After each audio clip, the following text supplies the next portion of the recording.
আমার কৈশোর এবং তারুণ্য কেটেছে স্কাউটিং দিয়ে।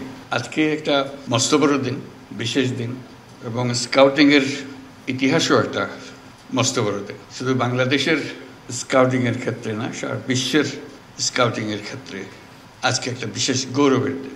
4 জন স্কাউট আত্মাহুতি দিল দেশের জন্য, দেশের মানুষের জন্য, নতুন বাংলাদেশ সৃষ্টি করার জন্য।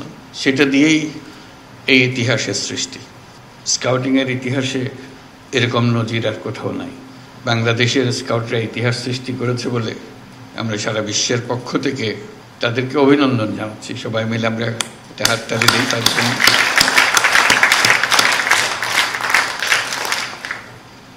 আমি ঘটনাচক্রে স্কাউটিংয়ের সঙ্গে জড়িত হয়ে গেছিলাম অল্প বয়সে।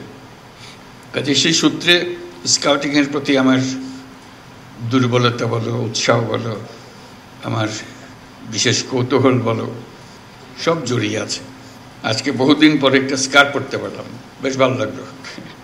এটা শৈশবে, কৈশোরে এটা আমার আবশ্যিক পোশাকে পরিণত হয়েছিল। আমার কৈশোর এবং তারুণ্য কেটেছে স্কাউটিং দিয়ে। বহু রকমের অভিজ্ঞতা সেখানে। এই অভিজ্ঞতা তোমাদেরও হচ্ছে। আমাকে বিশেষভাবে আকর্ষণ করেছিল এটা। ক্লাস 7 থেকেই শুরু আমার এই যাত্রা, আর থামেনি। আমি এর মধ্যে মজে গিয়েছিলাম,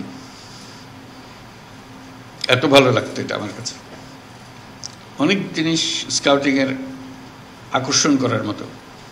তার যে দর্শন, তার যে ব্যবহারিক দিক, তার যে সৃজনশীলতা, এগুলো খুব মজা লাগতো। প্রথম মজা লাগতো সব কিছু উল্টা করে। এই যে তোমরা উল্টা করছো, হাততালি আমরা দিই একভাবে, তোমরা দিচ্ছ আরেকভাবে। সেলুট দিয়ে সবাই একরকম, স্কাউটরা দিয়ে আরেক রকম। হ্যান্ডশেক করে সবাই একরকম, স্কাউটরা করে আরেক রকম।